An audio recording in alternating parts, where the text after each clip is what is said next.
Amigos de Genealogía Ilustrada, bienvenidos nuevamente a mi canal. Es un gusto poder presentar esta historia que me apasiona. Es un gusto poder exponer este relato tan interesante de cómo unos pocos documentos y unos hechos pueden llegar a presentar o revelar una historia, un mapa totalmente desconocido, quizás parcialmente desconocido, de la ciudad de Valencia en Venezuela. Esta historia, que parte de una investigación genealógica, va pasando al aspecto histórico, al aspecto geográfico, al desarrollo de una ciudad, y por eso dije, bueno, hay que hablar un poquito de esto porque lo que fui consultando con el tiempo y los hechos como se fueron dando me revelaron una información muy interesante. Siempre invito a las personas que vean qué hacían sus ancestros, qué hacían sus familiares, porque es una forma de preservar también el legado que está vinculado a la familia. Pues bien, esta historia, por decir el pilar, el inicio de ella, es un hecho dramático que ya he hablado de él, muchos otros ya se han informado, han conocido esta historia. Es el asesinato de María del Carmen Malpica Asconegui, quien fue la esposa de Miguel Jerónimo Cío Sandoval. Ellos eran mis segundos tatarabuelos. Eh, María del Carmen muere asesinada para 1883 en Valencia, Venezuela. Fue un hecho bastante violento, muy particular, algo muy aislado dentro de la naturaleza de aquella sociedad. Consternación total, por supuesto. Y es ahí donde yo inicio la investigación de todo lo que sucede en, vamos a decir, ese marco. Esta historia tiene algo particular, por supuesto. Se levanta un expediente, no es algo de investigación genealógica, que es a donde voy. Cuando la fui a investigar a ella, como vamos construyendo el árbol genealógico, vas dando con los hechos fundamentales de la vida de esta persona, el nacimiento, su matrimonio, la muerte y todo lo que pueda conllevar a algún documento. Cuando doy con su muerte, por supuesto, dije, wow, ¿qué pasó? ¿Por qué? ¿Qué fue lo que sucedió? ¿Por qué muere de esta forma? Pues bien, la investigación parte en un árbol genealógico elaborado por el señor León Malpica. León Malpica es un descendiente de la familia Malpica de Valencia, Venezuela, que hace un informe, un bosquejo genealógico, y hay un cuadro donde detalla muy bien que ella muere asesinada. Esa es la primera vez que yo doy con esta información. Entonces empiezo a revisar las fuentes. Yo no conocía su historia, logró dar con su registro de defunción civil y efectivamente indica que muere de una forma violenta. No detalla más, no detalla los aspectos ni nada más. Gracias a la profesora Iliana Morantes Josío, quien es familia, me ayuda a dar con el informe que está en la Biblioteca Nacional. Luego de una larga espera y una insistente labor, logramos dar con este informe. Es un documento bastante extenso donde se habla de todo el hecho. No detalla dónde estaba ubicada la casa ni qué fue lo que sucedió, simplemente habla del asesino, de cómo su hijo Miguel Jerónimo Cío Malpica representa a su padre, que también fue víctima y sobrevive a este hecho. Entonces, claro, muchas personas en Valencia, cuando dan con esta historia, me preguntan dónde estaba la casa, porque por supuesto la ciudad ha sufrido una transformación increíble. Su principal avenida, que hoy por hoy se llama la Avenida Bolívar, tuvo varios nombres a través del tiempo, y esto es lo que me llevó a mí a dibujar un mapa, a empezar a tratar de entender dónde estaban las cosas, pero no me conseguía con ninguna referencia sólida, no podía dar con dónde estaba esta casa, dónde vivieron ellos, porque lo desconocía por completo. Pues aquí es donde empieza la cadena de sucesos favorables y cómo se puede ir dando con algo en una investigación. En la construcción del árbol genealógico, otro primo de gran aporte, eh, Omar Angarita Osío, me hace llegar el testamento de su bisabuelo Miguel Jerónimo Osío Malpica, hijo de Carmen. Y claro, es un documento también muy extenso, muy el original, que lo tienen por su herencia, y en él me dice, te va a gustar porque se habla de todo lo que tenía la familia, esos aspectos que les son muy curiosos.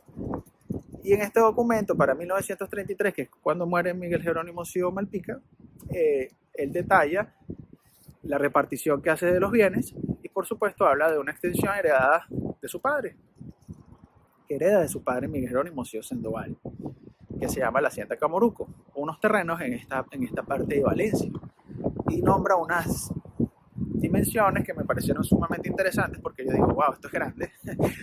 Y cuando empiezo a tratar de dibujarlo, digo, bueno, esto es más grande de lo que yo estoy entendiendo. Entonces, claro, cuando empiezo a revisar las dimensiones me encuentro con una extensa parte de Valencia, en el norte, lo que se llama hoy el distrito San José, el municipio San José. Me encuentro con una parte que es bastante grande, lo que es San José hoy en día en Valencia. Y por supuesto, en este testamento, en esta repartición que hace Miguel Jerónimo Osío Malpica, indica dónde está este documento. Y es ahí, con ayuda de mi madre, que digo, mira, vamos a buscar este documento para saber qué información nos brinda ese testamento. Entonces, claro, ¿qué sucede? Hay algo muy importante aquí en esta investigación. Vamos a buscar el testamento de Miguel Jerónimo Osío Sandoval. Y resulta que no era un testamento, sino es un acuerdo. Es un documento muy extenso donde en 1905 sus hijos, luego de fallecer él, se ponen de acuerdo. Los hermanos en vida, que estaban para ese entonces, eran 6. Ellos eran 8 hermanos, o los hermanos Osío Malpica eran 8. Y para 1905 quedan 6. Estos hermanos se ponen de acuerdo y dicen, bueno, vamos a poner un poco de orden porque él no deja testamento. Fallece ab intestato, como lo indica el documento, y ellos dicen, bueno, vamos a poner un valor a todas estas tierras. Vamos a hacer un justiprecio de lo que tenemos y vamos a hacer una justa repartición. Pues bien, empieza el documento a relatar la dimensión de todas estas tierras y empiezan a aparecer nombres de calles que hoy no existen, nombres de calles que están cambiadas, una nomenclatura que primero para mí es totalmente ajena y por supuesto yo digo, ¿cómo hago yo para saber qué es esto? ¿Cuáles son estas quebradas? ¿Cuáles son estos picos? ¿Cuáles son estas empalizadas? Este río, etcétera. Porque no hay una referencia. Y ahí es donde voy a ver los mapas que están disponibles de Valencia. Ahí empiezo a tocarle las puertas a mis amigos, a los profesores, a las profesoras que están en Valencia y les empiezo a consultar. Le doy las gracias a Francisco Carielo, a Luis Heraclio Medina y a Rebeca Figueredo porque son las personas con las que constantemente he podido hacer consulta de esta calle, cuál es esta otra calle, dónde puedo mirar, cómo se llamaba aquello y esto otro. Y empezamos como a tratar de tener, consensuar lo que pudo haber sido aquella calle, etcétera. Y ahí empiezo a levantar, pero todavía me empiezo a conseguir que el único mapa que hoy por hoy es muy, muy conocido y es bastante detallado es el mapa que hace Ernesto Branger, que si mal no recuerdo ahora debe ser para 1887, para esa década, para la década de los 80. Y es un mapa muy bonito porque detalla muy bien todo lo que es el centro de Valencia, por supuesto. Pero cuando llega al límite norte, lo que es San José, un poco más allá de la parroquia, de la iglesia de San José, nos conseguimos con lo que en el mapa se llama Camoruco y no hay más nada. Y estaba construida, debe ser para 1887-88, cuando se concluye la estación del ferrocarril. en lo que hoy por hoy es el rectorado para los que son de Valencia. El rectorado es lo que era la estación del tren del ferrocarril. Entonces, ese mapa lo empiezo a comparar con lo que está hoy en día y empiezo a tener una idea, pero por supuesto no hay más nada hacia arriba. Y yo dije, bueno, quizás para 1905 las cosas estaban un poco más evolucionadas. Y pues no, gracias a otros mapas que me hacen llegar, los amigos de Rieles de Venezuela, es un mapa para los años de 1830 y todavía Camoruco sigue en pleno, vamos a decirlo, no en pleno desarrollo, sigue siendo virgen, no hay un desarrollo, no hay una apertura de calles, no hay un crecimiento notable, es muy tímido. Todavía es una zona muy alejada de lo que es el centro de Valencia. Sigue siendo el norte, sigue siendo un área muy verde, muy extensa. Y todas estas tierras seguían siendo propiedades de los hermanos Josío Malpica.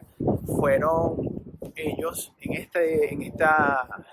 este documento, se van nombrando cómo se fueron vendiendo poco a poco las partes de lo que es Agua Blanca, lo que es la sabana, los valles del Camoruco. Todas estas partes se fueron vendiendo poco a poco, que fueron poco a poco urbanizándose a través del tiempo. Hacia los años 50, 60, 70, ya las cosas estaban un poquito, o sea, ya estamos hablando de hace 50 años, no estamos hablando de que eso tenía 100 años.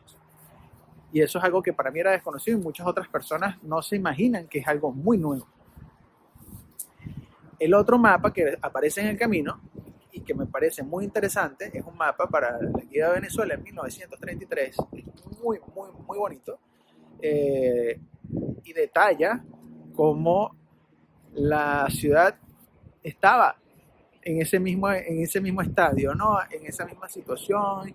El tranvía, el tren, las farolas que estaban señaladas. Ya nos podemos imaginar las calles que se estaban empezando a asfaltar, eran caminos de tierra.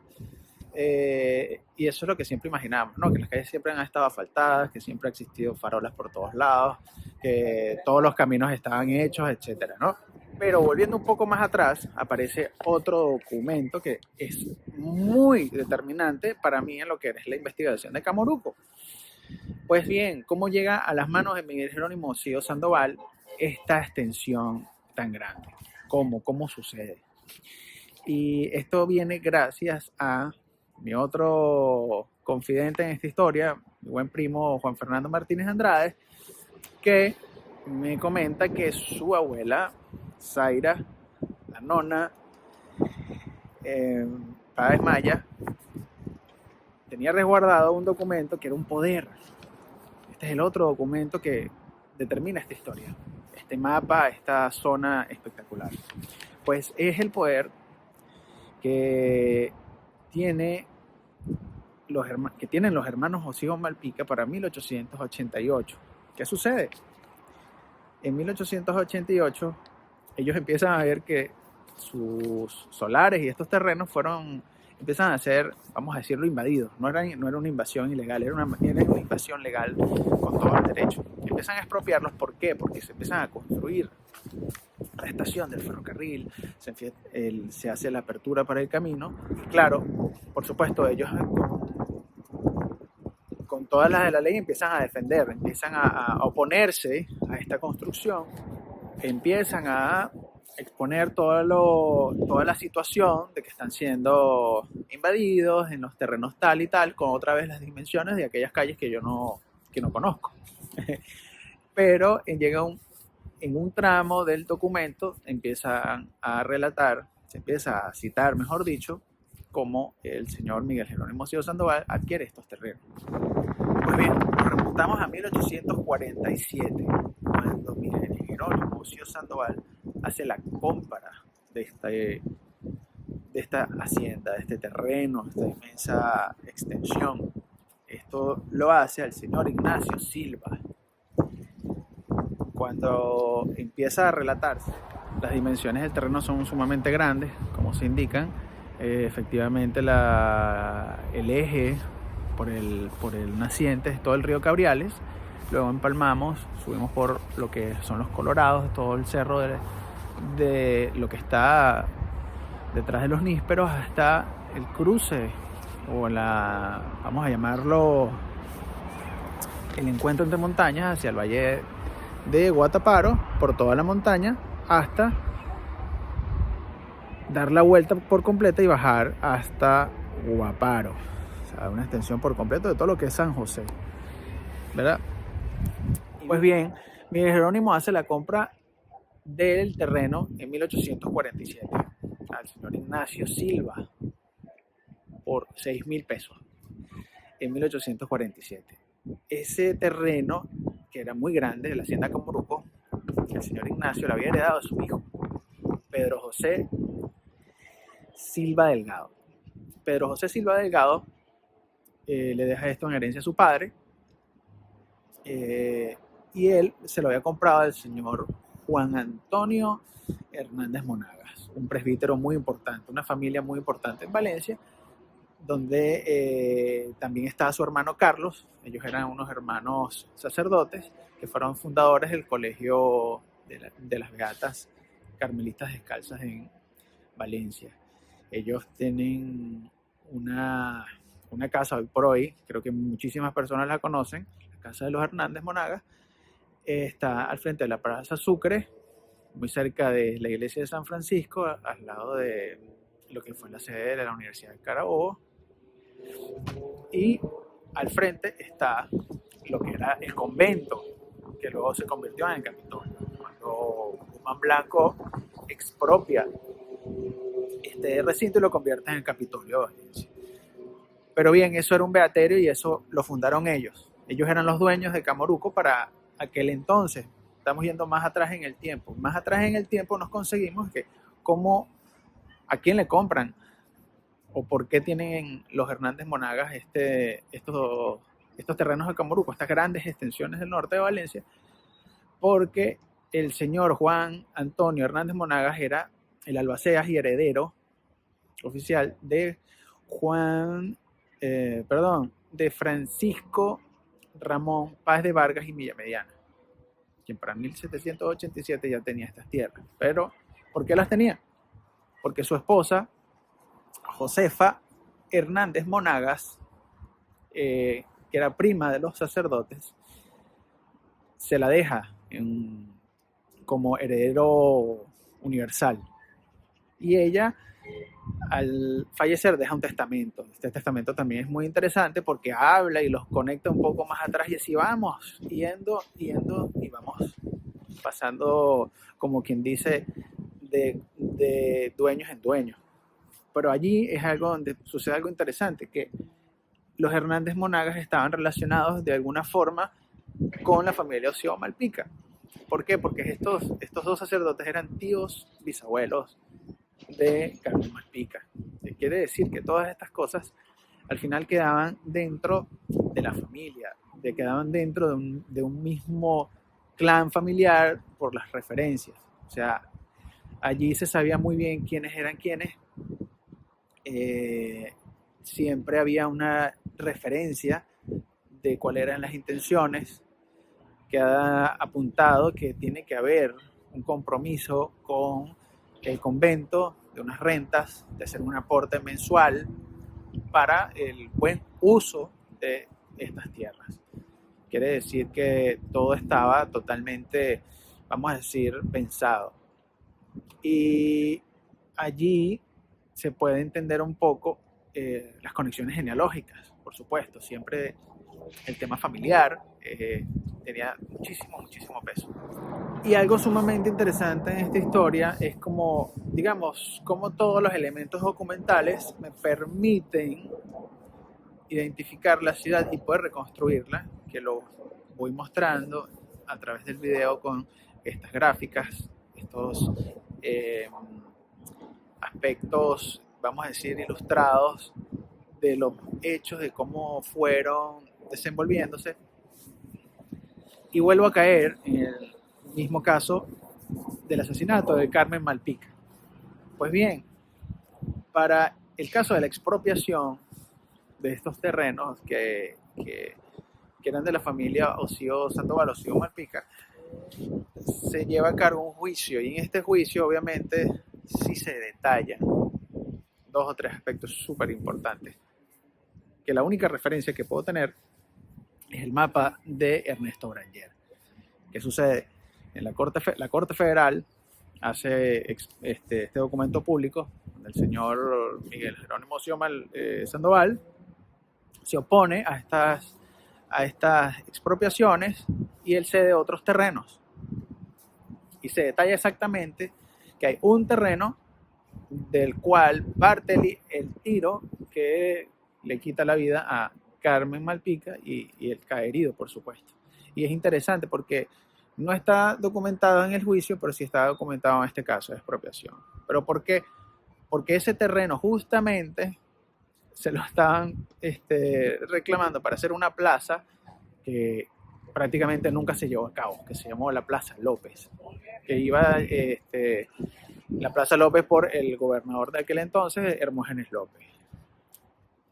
Y el documento indica que la plaza estaba al frente de la casa de los señores Josío Sandoval. Entonces, claro, ahí fue como una gran luz entenderlo, porque en el mapa que expongo podemos ver que la Plaza López está diagonal a lo que era la casa de Guzmán Blanco, que está muy cerca de la casa de los Josío. La casa de Guzmán Blanco, hay muy pocas fotografías de ella.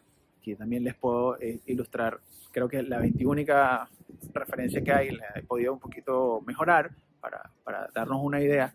La casa está construida en los mismos terrenos que fueron de la familia y que se fueron vendiendo poco a poco.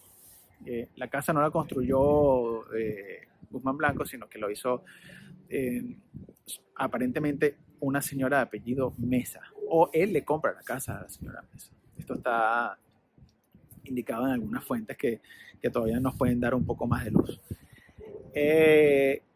Y claro, todas estas calles, el camino a Puerto Cabello, la carretera a Puerto Cabello, las tierras de los Acevedos, el pico Los Cerritos, la quebrada del Añil, todas estas cosas fueron cambiando de nombres y estaban dándonos un mapa de antaño, o sea, pero simplemente era una hacienda, unas grandes extensiones, una empalizada de limones, 2 árboles de mango, la misma nomenclatura que podemos usar en la actualidad, ¿no? Más allá del árbol de los nísperos, etc. Y algo interesante también en el documento de los hermanos Josío Malpica, se habla de que en aquel documento de compra había una sola casa que estaba pasada a la segunda quebrada. Imagínense, esas son las direcciones. Pasada a la segunda quebrada, que puede ser más al norte por lo que pudiera llamarse Los Sauces. Hay una casa que no se sabe cuál puede ser esa casa, para qué año, porque estoy hablándoles de 1847, no estoy hablando de 1905 ni los años 30. Entonces, ¿qué casas pudieron quedar? ¿Qué casas pudieron ser derrumbadas? ¿Cuándo se fueron construyendo? ¿Quién construyó otra? La casa, el palacete de la familia Iturriza, la Quinta Isabela. En fin, son referencias que fueron surgiendo en el tiempo. Hay una casa que está indicada como la casa llamada Tívoli. Desconozco, he preguntado, no he podido dar con una fuente para la casa Tívoli. Si ustedes, alguno, pues coméntenlo aquí en el video, por favor.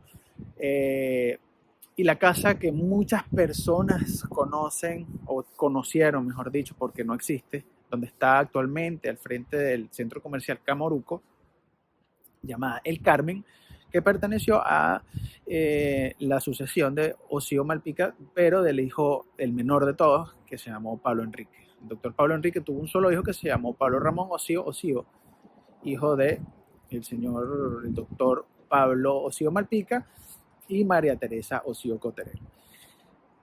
Esa casa fue una referencia por muchísimos años para todos los ciudadanos de Valencia. La he reconstruido para ustedes de una forma gracias a la inteligencia artificial, porque fotografías como tal ha sido muy difícil poder dar con este documento gráfico.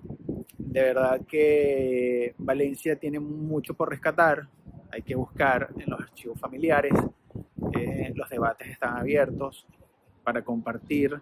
Las fotos familiares ayudan mucho más que las fotos de una simple calle. Hay que mirar un poquito en estos archivos y hurgar. Y bueno, aquí les vuelvo a ilustrar un poco de los mapas. He reconstruido el mapa de Ernesto Granger, que próximamente voy a poner a disposición para todos. Y espero que les guste esta interesante historia. Cómo a partir de unos pocos documentos, un testamento, un poder y un solo mapa pude reconstruir, pude hacer conexión con un hecho, un triste hecho, pero un hecho muy determinante en la historia de la familia con la historia de la ciudad. Hay otras cosas que están dadas en estos documentos que darían para una novela, son bastante extensos, pero de alguna forma quería exponerlos. Aquí está el mapa de la guía universal de Venezuela, una guía muy detallada estado por estado para el entonces gobierno de Juan Vicente Gómez en la gestión de Santos Matutes en el estado Carabobo. Está el mapa de Codazzi, que es mucho anterior. Hay otras referencias mucho más antiguas, pero no detallan. Simplemente te das cuenta que la evolución fue muy lenta, pero muy interesante. Vamos a seguir buscando. Les invito a compartir, escriban. Mi mail gen.ilustrada@gmail.com, mi canal de YouTube, mi cuenta de Instagram, Genealogía Ilustrada. Bienvenidos todos los comentarios. Quien quiera seguir investigando, pues con mucho gusto podemos hacerlo en equipo. Y aquí estamos para seguir ilustrando nuestra historia, nuestro árbol genealógico, todo lo posible por hacer más entendible, más fácil y perdurable nuestra historia.